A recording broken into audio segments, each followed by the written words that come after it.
வெறுமனே ஒரு கட்சி தலைவருக்கும் தொண்டர்களுக்கும் இடையில இருக்கக்கூடிய உறவு இல்ல. இது அதுல எமோஷன் கலந்திருக்குது. அதுபோல அந்த உணர்ச்சி அப்படின்ற அந்த ஈரப்பதம் இருக்கு. அந்த விதத்துல இத பார்க்கும்போது கொஞ்சம் நல்லா சந்தோஷமா தான் இருக்கு. இருக்கிறது கிடையாது. இது ஒரு அட்டென்ஷன் சீக்கிங்கா இருக்கு. இதெல்லாம் இப்படி பண்ணும்போது ஒரு த்ரில் இருக்கு. விஜயினுடைய ஒவ்வொரு கூட்டமுமே பப்ளிக் அப்பியரன்ஸ் அது அவுட்டோர் ஷூட்டிங்காவே இருக்கு. இப்போதைக்கு உளவியல் ரீதியான வளர்ச்சின்னு பார்த்தோம்னா 2 பேருமே இன்ஃபன்டைல் நிலையில தான் இருக்காங்க. என்ன நடக்குதுடா? தீவிரவாதிகள்ட்ட இருந்து நீங்க நாட்டை காப்பாத்த போறீங்களா? இது என்ன ஒரு போராட்டம், ஒரு போர் சூழலா? என்ன நடக்குது? பின்பற்றவங்கள இதை விட கேவலமா கீழ்த்தரமா ஒருத்தர் நடத்தவே முடியாது. ரசிகர்களை விட்டுருங்க, ஆனா மத்தவங்களுமே என்னன்னா இந்த மாதிரி சின்ன சின்ன விஷயங்கள் எல்லாம் இந்த ஆள் பேசிக்கிட்டு இருக்கிறான் அப்படின்னு தான் நினைக்கிறாங்க. ஆனா இதுதான் முக்கியம். எல்லாம் என்ன விஜய் பாத்துட்டாரு அப்படின்னு சொல்லிட்டு ஆனந்த கூத்தாடுறாங்க பாருங்க. அதுதான் அந்த உணர்வு நிலையை நீங்க புரிஞ்சுக்கணும். அதுக்கு எதை வேணாலுமே ஈடா கொடுக்க முடியும். இதுல ஏதாவது ஒரு கட்டத்துல இந்த கட்சி நடத்துறவங்க கட்சியாக மாற்றணும் அப்படின்னா அது ப்ரொஃபஷனலைஸ் பண்ணணும்.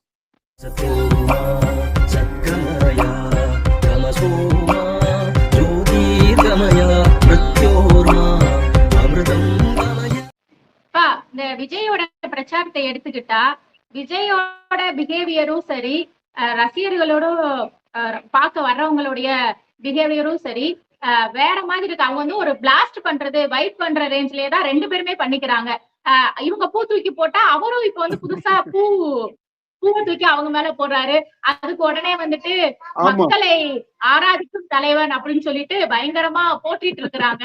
அதே மாதிரி அவருக்கு வந்து குடுக்குற பொருட்கள் ஒவ்வொன்றுமே வந்துட்டு கூல்ட்ரிங்க்ஸ்ல இருந்து ஐஸ்ல இருந்து எல்லாமே வந்து குடுக்குறாங்க. அதிகபட்சமா இப்ப தங்க செயினே வந்து அவருக்கு குடுக்குற அளவுக்கு ரசிகர்கள் வந்து போயிட்டாங்க. இவரும் வந்து அதை ஆதரிக்கிற விதமா தான் நடந்துக்கிறாரு. எல்லாத்தையுமே வாங்குற மாதிரி நடந்துக்கிறாரு. அதே மாதிரி இவருமே வந்துட்டு சில விஷயங்கள்லாம் குடுக்குற மாதிரியும் நடந்துக்கிறாரு. இந்த பிஹேவியர் வந்து எப்படி பாக்குறீங்க? இல்ல இது எப்படின்னா ரொம்ப பாக்குறதுக்கு ஒரு பக்கம் பார்த்தோம்னா ஒரு ஆங்கிள் இது சந்தோஷமா இருக்கு. பாரா எவ்வளவு அந்த ஒரு இமோஷனலான ஒரு ரேப்போ இருக்கு பாத்தீங்களா? ஒரு சென்டிமெண்டா ஒரு ரேப்போ இருக்கு. அது வந்து அதாவது உணர்வு ரீதியான உறவு. இது வெறுமனே ஒரு கட்சி தலைவருக்கும் தொண்டர்களுக்கும் இடையில இருக்கக்கூடிய உறவு இல்ல. இது அதுல எமோஷன் கலந்துருக்குது. அதுபோல அந்த உணர்ச்சி அப்படின்ற அந்த ஈரப்பதம் இருக்கு. அந்த விதத்துல இத பார்க்கும்போது கொஞ்சம் நல்லா சந்தோஷமா தான் இருக்கு. இது ஒரு சைடு. ஆனா இதனுடைய இன்னொரு சைடை பார்க்கணும். இங்க எப்படின்னா ஒரு தாயும் பிள்ளையும் ரோட்டுக்கு வரல, ஒரு தலைவனும் தொண்டர்களும் அப்படித்தான் இருக்காங்க. அப்படி வரும்போது அடுத்து எப்படின்னா எல்லாமே மெச்சூர் ஆடியன்ஸ், வளர்ந்த இவரு 51 வயசு ஆம்பளை, இவர் ஒரு குடும்பஸ்தர். அந்த 51 வயசுல இருக்கிறாருன்னா அவருக்கு ஒரு மனைவி, வயதுக்கு வந்து 2 பிள்ளைங்க இருக்கு. அப்போ அந்த தோரணை இருக்கு இல்லையா? கட்சி தலைவர்ன்றதை விடுங்க, 51 வயசு ஆளுக்குரிய ஒரு தோரணைன்னு ஒண்ணு இருக்கும். அடுத்து இவரை பார்க்க வர்றவங்க எல்லாருமே எல்லாமே யங் அடல்ட்ஸ். 18 வயசு, 20 வயசு, 21 வயசு அப்படி போகுது. கொஞ்சம் சின்ன பசங்களும் விளையாட்டா வர்றாங்க. இப்போ இந்த தலைவருக்கும் தொண்டர்களுக்கும் இடையில இருக்கக்கூடிய உறவு ஆத்மார்த்தமான உறவு இருக்கிறதுன்றது நல்ல விஷயம். உணர்ச்சி பூர்வமாக இருக்கிறதுன்றது நல்ல விஷயம். ஆனா அது ரொம்ப சிறுபிள்ளைத்தனமாக இருக்கக்கூடாது.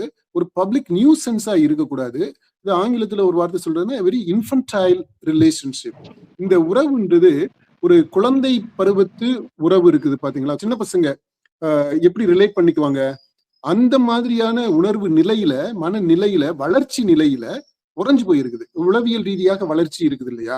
அந்த இமோஷனல் வளர்ச்சி, அந்த வளர்ச்சி நிலையை பார்க்கும்போது தலைவருக்கும் தொண்டருக்கும், விஜய்க்கும் அவருடைய ரசிகர்களுக்கும் இடையில இருக்கக்கூடிய அந்த உறவுன்றது அது அப்படியே குன்றி போன ஒரு உறவா இருக்கு. ஒரு இன்ஃபன்டைல் ரிலேஷன்ஷிப்பா இருக்கு. அதனாலதான் பாருங்க, அவர் வர்றது 5 கோடி மதிப்புள்ள வண்டியில வர்றாரு. உள்ள வந்து அவ்வளவு பக்கா வசதிகள்லாம் செஞ்சுட்டு வர்றாங்க. எல்லா ஏற்பாடுகளும் முன்னேற்பாடுகளும் செஞ்சுட்டு வர்றாங்க. சில சமயங்கள்ல அவரே உள்ள இருந்து கூல்ட்ரிங்க்ஸ் எல்லாம் கூட கொடுக்கறத நம்ம பார்த்தோம். அப்படி பக்கா மாசா ரெடியா வர்றவங்க அவங்களுக்கு போய் கூல்ட்ரிங்க்ஸ் விட்டு எறியா. ஒரு பய ஏன்டா கூல் ட்ரிங்க்ஸ் இல்லாமலா வருவாங்க, அவர்கிட்ட என்ன ஒரு கூலிங் கிளாஸ் இல்லாமலா இருக்கும். அவர் போடாம இருக்கிறாருன்னா அவர் தேவையில்லைன்னு போடாம இருக்கிறாரு. அவர் கூல் ட்ரிங்க்ஸ் போகும்போதெல்லாம் குடிச்சுக்கிட்டேவா இருக்கணும். தர்பூசணியை தூக்கி வீசுறான். அந்த இதெல்லாம் மண்டையில கிண்டையில பட்டுருந்துச்சுன்னா என்ன ஆயிரும். இப்போ இந்த காரைக்குடி இதுல பாத்தீங்கன்னா ஏதோ ஒரு கனமான ஒரு பொருள் ஒரு தூக்கி வீசுறது மாதிரி இருந்துச்சு. அவர் தலையில படுது. அதெல்லாம் கூட ஒரு காரணமாக இருக்கும். ஏன் இந்த அடுத்த நாள் கடலூர் போக வேண்டிய ட்ரிப்பை கேன்சல் பண்ணாரு அப்படின்றதுக்கு. அப்ப அந்த மாதிரி அவங்க செய்யக்கூடிய அந்த நடத்தை இருக்கு பாருங்களேன். கிஃப்ட் கொடுக்கறதுன்றது இது கிஃப்ட் கொடுக்கறது கிடையாது. இது ஒரு அட்டென்ஷன் சீக்கிங்கா இருக்கு. இதெல்லாம் இப்படி பண்ணும்போது ஒரு த்ரில் இருக்கு. தலைவருக்கு கொடுக்குறோம் அப்படின்றது, தலைவர் அவர் கரெக்டா கேட்ச் பிடிக்கிறாரு அப்படிங்கும்போது ஒரு அதுல ஒரு மாஸ் பண்றது எல்லாமே சினிமா ஷூட்டிங் மாதிரி தான்ப்பா. அதை பற்றி நான் ஒரு தியரியை இவால்வ் பண்ணிக்கிட்டு இருக்கிறேன். விரிவா வேற ஒரு சந்தர்ப்பத்துல நம்ம பேசணும். எப்படி விஜயனுடைய ஒவ்வொரு கூட்டமுமே பப்ளிக் அப்பியரன்ஸ் அது அவுட்டோர் ஷூட்டிங்காவே இருக்கு. அந்த ஷூட்டிங்ல இவரு ஹீரோவா நடிக்கிறாரு. இவர் கூட மத்த இந்த பார்ட்டிசிபென்ட்ஸ் எல்லாம் வர்றாங்க பாத்தீங்களா, இவரை பார்க்கிறதுக்கு இவரை ஆராதிக்கிறதுக்கு வரக்கூடியவங்க எல்லாருமே எப்படின்னா அவங்க எல்லாமே ஜூனியர் ஆர்டிஸ்ட் மாதிரி அந்த காட்சியில் பங்கேற்கக்கூடிய நடிகர்களாக கோ ஆக்டர்ஸ் அப்படி அந்த தோரணையில வர்றாங்க. அதுதான் இந்த விஜயனுடைய கூட்டத்துல கலந்துக்கிறத இன்பமயமாக மாக்குறது, அவ்வளவு எக்ஸைட்டிங்கா மாத்துறது. அதுல இது வெறுமனே ஷூட்டிங் பாக்குறது இல்ல. விஜய் ஒரு ஷூட்டிங் நடத்துறாரு, அவுட்டோர் ஷூட்டிங் நடக்குது. அந்த ஷூட்டிங்க இவங்க பார்வையாளர்களாக மட்டும் பார்க்கல, அதுல பங்கேற்பாளர்களாகவும் வர்றாங்க. கோ ஆக்டர்ஸ் அவங்க நடிகர்கள், உடன் நடிகர்கள். அந்த நடிப்பு அதுதான் இந்த மாதிரி எல்லாம் சின்ன பிள்ளைத்தனமான விஷயங்கள் எல்லாத்தையுமே செய்ய தூண்டுது. இப்ப பாருங்களேன், இவருமே இந்த பூவை அள்ளி போட ஆரம்பிச்சிருக்கிறார் பாத்தீங்களா. அவங்க பூவை இவங்க தூவுனாங்க, இப்ப இவரு பூவை தூவுறாரு. இப்ப இந்த மாதிரி விஷயங்கள் எல்லாம் பாத்தீங்கன்னா ஒண்ணுக்கு அப்படியே ஒரு விஷஸ் சர்க்கிளா போய்கிட்டே இருக்கு. இதெல்லாமே எப்படின்னா ஒரு கலெக்டிவா ஷூட் பண்ணக்கூடிய, ஒரு படம் பண்ணக்கூடிய, ஒரு கதையை உருவாக்கக்கூடிய ஒரு அனுபவம். இது ஒரு புது அனுபவம். இப்போதைக்கு உளவியல் ரீதியான வளர்ச்சின்னு பார்த்தோம்னா 2 பேருமே இன்ஃபன்டைல் நிலையில தான் இருக்காங்க. ஒரு சிறுபிள்ளைத்தனமான உணர்வு நிலையில அவங்க உறவு பாராட்டிக்கிறாங்க அப்படிதான் சொல்லணும். அதனாலதான் பாருங்க, போய் அந்த பின்னாடியே போறது, கீழே விழுவோம்னு தெரியும், நெருக்கி பிடிச்சுக்கிட்டு போறோம், விழுந்தாலுமே பிரச்சனை இல்லை அப்படின்ட்டு போறாங்க பாத்தீங்களா. பசங்க தொடர்ந்து பின்னாடி போறாங்க. இது ஒரு பெரிய சிக்கல். பசங்க பொண்ணு போறானுங்க பின்னாடி, அது ஒரு சாகசம் பண்ற அந்த த்ரில்லுக்காக பண்றாங்க. விஜய் அது என்கரேஜ் பண்றாரு, கூடவே வர்றத. இந்த கூட வர்றது மட்டும் நிறுத்திட்டு இவர் அங்கங்க நிக்கிறவங்களுக்கு மட்டும் வணக்கம் சொல்லிட்டு அவங்களுடைய வரவேற்பை ஏற்றுக்கிட்டு போறாரு அப்படின்னா இன்னும் ரொம்ப ஃபாஸ்டா போயிட முடியும். அப்போ இந்த வைப் இருக்காது, இந்த மாதிரி பிளாஸ்ட் பண்ண முடியாது. இவங்க பசங்க கூடவே ரோட்டை அடைச்சிக்கிட்டு வர்றதுனால தானே டிராபிக் ஜாம் ஆகுது. டிராபிக் ஜாம் ஆகுறதுனால நிறைய பேர் நிறுத்த வேண்டியது இருக்குது. அப்புறம் ஒரு கூட்டம் கூடும் போது எக்ஸ்ட்ரா கூட்டம் வரும். சாதாரணமா நீங்க பாருங்களேன், 2 பேர் சண்டை போட்டுக்கிட்டாங்கன்னா ஒரு 4 பேர் வருவாங்க வேடிக்கை பாக்குறதுக்கு. ஒரு 4 பேர் சேர்ந்துட்டாங்க அப்படின்னா, சண்டை நின்றுட்டாலுமே கூட, சண்டை போட்டவங்க போயிட்டாலுமே அந்த 4 பேர் நிக்கிறாங்கன்னா கூட ஒரு 40 பேர் சேர்ந்துருவாங்க. கடைசியில இந்த சண்டை போட்ட ஆளுங்க சமாதானமாகியே போயிருப்பாங்க. அந்த கூட்டம், ஒரு சின்ன கூட்டம் அப்படின்றது பெரிய கூட்டத்தை வர வைக்கும், ஒரு ஆர்வத்தை கிளப்பி விடும். அதே மாதிரிதான் விஜயனுடைய கூட்டமும். அடுத்து இந்த பசங்களும் என்னதான் நீ என்ன டார்ச்சர் பண்ணாலும் சரி, அடிச்சாலும் சரி, வெள்ளைக்கு தள்ளினாலும் சரி. இது பாருங்க, நம்ம இந்த மதுரை பாரபத்தி மாநாட்டுல அவரு போற ரேம்ப்ல கிரீஸ் தடவி வச்சிருந்தாங்க. அந்த பசங்க ஏறி ரேம்புக்கு மேல போயிடக்கூடாது, மேடைக்கு போயிடக்கூடாதுன்றதுக்காக கிரீஸ் தடவி வச்சிருந்தாங்க அந்த தடுப்புல அப்படின்றத பெருசா பேசினாங்க. இப்ப காரைக்குடியில பாருங்க, மரத்தை சுத்தி, ஏன்னா இந்த மரத்தை சுத்தி இதை அடிச்சு வச்சிருக்கிறாங்க, தகரத்தை அடிச்சு வச்சிருக்கிறாங்க. தடுப்பு பயங்கரமான கனமான தடுப்புகளை போட்டு வச்சிருக்கிறாங்க. என்ன நடக்குதுடா? தீவிரவாதிகள்ட்ட இருந்து நீங்க நாட்டை காப்பாத்த போறீங்களா? இது என்ன ஒரு போராட்டம், ஒரு போர் சூழலா? என்ன நடக்குது? அவரு ஒரு இதுக்கு பேசுறதுக்கு வர்றாரு, தேர்தல் பிரச்சாரத்துக்கு வர்றாரு ஒரு தலைவர். வரப்போறவன் பூராமே அவருடைய தொண்டர்கள், அவருடைய ரசிகர்கள் அவங்கள வந்து இந்த மாதிரி நீங்க அஹ், அதாவது தடுத்து நிறுத்தணும் அப்படின்னா என்ன மாதிரியான ரசனை இது, என்ன மாதிரியான கட்சி இது அப்படின்ற அந்த மற்ற கேள்விகள் எல்லாமே வருது. இதெல்லாமே நம்ம இப்ப ஊடகங்கள்ல எல்லாம் பெருசா பாரு எவ்வளவு பாதுகாப்பு நடவடிக்கை எடுத்திருக்கிறாங்கன்றீங்க. இது பாதுகாப்பு நடவடிக்கை இல்லடா, இது பாதுகாப்பு நடவடிக்கை கிடையாது. இது வந்து உன்னுடைய ரசிகர்களை சிறுமைப்படுத்தக்கூடியது, கொச்சைப்படுத்தக்கூடியது. ஆமாப்பா, ரசிகர் உன்னை பின்பற்றவங்களை இதை விட கேவலமா கீழ்த்தரமா ஒருத்தர் நடத்தவே முடியாது. அந்த அந்த இம்ப்ளிகேஷன்ஸ் எல்லாம் நம்ம இந்த சில காணொலிகள்ல சில பாயிண்ட்ஸ் நம்ம எடுத்து சொன்னோம்னா அதை சரியா புரிஞ்சுக்கிறதுக்கான பக்குவம் கூட கிடையாது. இது ரசிகர்களை விட்டுருங்க, நம்ம மற்றவங்களுமே என்னன்னா இந்த மாதிரி சின்ன சின்ன விஷயங்கள் எல்லாம் இந்த ஆள் பேசிக்கிட்டு இருக்கிறான் அப்படின்னு தான் நினைக்கிறாங்க. ஆனா இதுதான் முக்கியம். இப்படி ஒரு இதெல்லாம் போட்டு தடைய வந்து இன்னும் வலிமையானதா மாத்துறீங்க அப்படின்னா யார்கிட்ட இருந்து யாருக்கு பாதுகாப்பு, என்னங்கடா இது கட்சி, என்ன ரசனை, என்ன இதுன்ற அப்படி பல கேள்விகள் வருது. இப்ப இதுலதான் அது பாருங்க, என்ன துன்பத்தை நீ கொடுத்தாலும் நான் வந்து என்னுடைய எவ்வளவு நெருக்கமா என்னுடைய தலைவன் பக்கத்துல போக முடியுமோ அவ்வளவு பக்கத்துல நான் போறதுக்கு எல்லா விதமான முயற்சிகளையும் செய்வேன் அப்படின்னு சொல்லிட்டு எடுக்கிறாங்க. அதெல்லாம் அந்த வேனை புடிச்சுக்கிட்டு விஜய் விண்டோ பக்கத்துல அவர் உட்கார்ந்து இருக்கிற சைட்ல புடிச்சுட்டு தொங்கிக்கிட்டு போறாங்க. அந்த பவுன்சர்ஸ் வந்து கால்லயே மிதிச்சு கையில மிதிச்சு கையை எடுக்க சொல்றாங்க. அதுவும் பாருங்க, அவரு ஷூவை கழட்டிட்டு வெறுங்கல்ல மிதி அப்படின்னு சொல்ல முடியாது. ஏன்னா பவுன்சர் அவருடைய வேலையை தான் செய்யறாரு. இவங்க புடிச்சுக்கிட்டு வர்றவன் வண்டி மூவிங்ல இருக்கு, கையை எடுத்துட்டா கீழே விழுவான் அப்படின்ற அந்த எண்ணம் இவனுக்கு இல்ல. இவன் கையை மிதிச்சு அந்த பவுன்சருக்கும் இல்ல. கையை மிதிக்கிறமே வந்து கையை டப்புன்னு எடுத்துட்டான்னா கீழே படான்னு விழுவானே அப்படின்றது இல்ல. அப்போ வேற பக்குவமா எப்படி சொல்றது அப்படின்னா பவுன்சர்ஸுக்குமே தெரியல இவங்களை எப்படி டீல் பண்றதுன்ட்டு. இவங்களுமே ஒரு அந்த பக்தி பரவசத்துல என்ன பண்றோம்ன்றதே தெரியாம தான் பண்றாங்க. அதுல என்னன்னா யாருமே அவங்க தன்னிலையில இல்ல. இது மாதிரி போய் அப்படி பாக்கணுமா?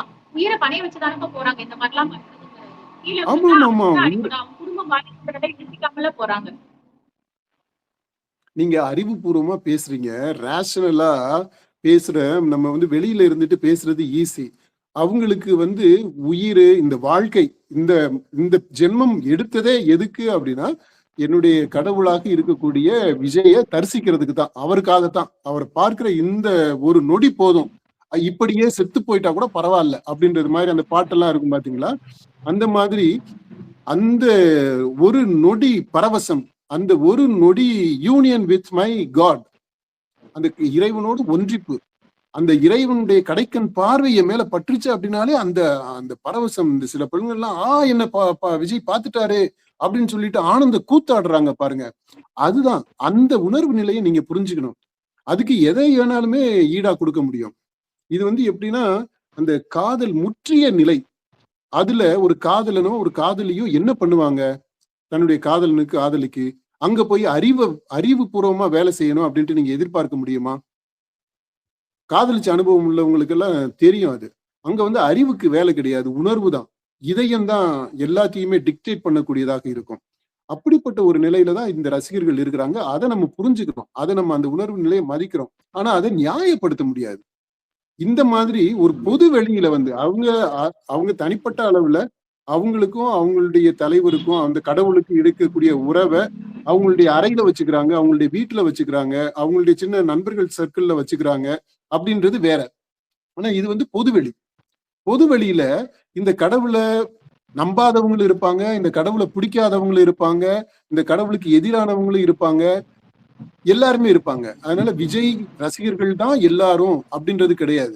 அப்படி பல பேரு கலந்து நிக்கக்கூடிய ஒரு பொது இடத்துல இவங்களுடைய நடத்தை இந்த மாதிரி இருக்கிறது தான் நம்ம ஏற்றுக்கொள்ள முடியும். அது நெருடலாக இருக்கு, ஒரு நியூசன்ஸாக இருக்கு, ஒரு இன்ஃபன்டைல் பிஹேவியராக இருக்கு, ஒரு இம்மெச்சுவர் பிஹேவியர், அப்படி பல வார்த்தைகளை ஒருத்தருமே சொல்றாங்க. அதனுடைய சாராம்சம் இதுதான். எது என்ன மாதிரியான துன்பம் வந்தாலும் அதை நான் ஏத்துக்கிறதுக்கு தயாரா இருக்கிறேன். கரூர் விஷயத்தவே திரும்ப அது பழைய விஷயமா இருந்தாலுமே அதை ரெஃபர் பண்ண வேண்டியது இருக்கு. அதுலயுமே நீங்க பாருங்க, பெரிய அளவுல விஜய்க்கு எதிராக தாக்கத்தை ஏற்படுத்தல. அது அப்புறம் இன்னும் எடுத்துக்கோங்க, அவருடைய தனிப்பட்ட அந்த குடும்ப விஷயம், அந்த சங்கீதா விவாகரத்து வழக்கு போட்டிருக்கிறது. இந்த பக்கம் இவரு த்ரிஷா கூட அவருடைய நண்பரோட தோழரோட சேர்ந்து பொது வெளியில வர்றது அப்படின்றது, இத அறிவுபூர்வமாக சிந்திக்கக்கூடியவங்க இத விமர்சனம் பண்றாங்க. அவருடைய ரசிகர்களாக இருக்கக்கூடியவங்க, அவருடைய பக்தர்களாக இருக்கக்கூடியவங்க இது எல்லாத்தையுமே கடவுளுடைய லீலைகள், சாதாரண விஷயம். அவரு இதை ஏன் பெருசுபடுத்துறீங்க அப்படின்றாங்க. அந்த நிலையில தான் அவங்க அதை புரிஞ்சுக்கிறாங்க, ஏத்துக்கிறாங்க. கடவுள் என்ன செய்தாலும் சரி.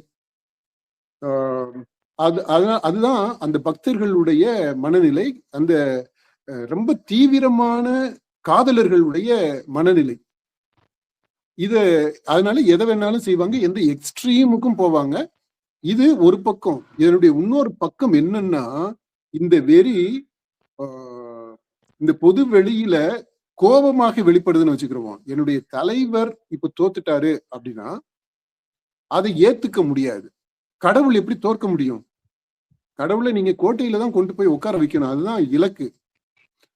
அதுல தவறு இருச்சு, தவறு நடந்துருச்சு, மக்கள் அவங்களுடைய கடமையை செய்ய தவறிட்டாங்க. மக்களுடைய கடமை என்னன்னா இவரை கோட்டையில உட்கார வைக்கிறது.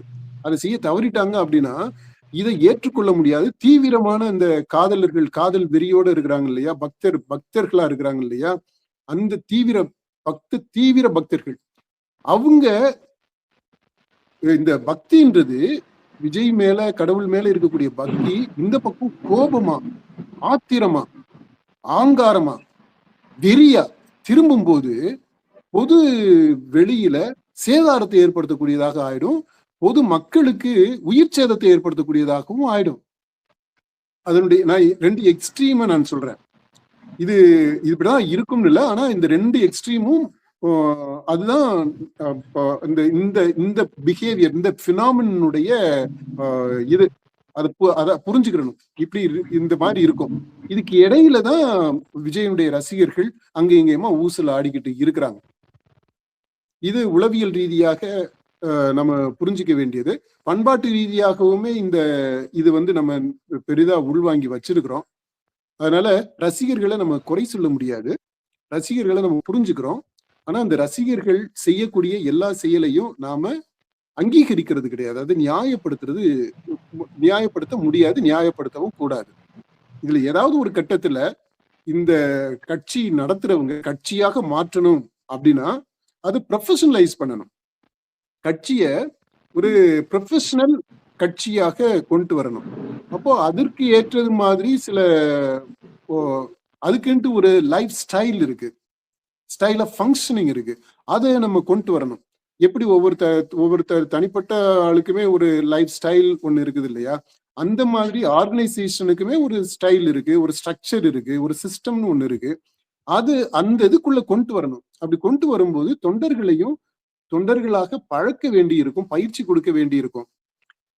அந்த இனிஷியேட்டிவ் எடுத்து ஆகணும். ஏதாவது ஒரு கட்டத்துல இப்ப தொடர்ந்து இது கட்சியாக செயல்பட போகுது தாவேகா, டிவிகே அப்படின்னா வெறுமனே அந்த கோஷம் அளவுல அந்த பேர் என்ன, நம்ம எல்லாரும் ஒன்னா சேர்ந்துக்கிட்டு இது கூப்பாடு போடுற அப்படின்ற அளவுல, அந்த பஞ்ச் டயலாக் அளவுல அப்படி நிறுத்திடாம அடுத்த கட்டமாக நகரணும்.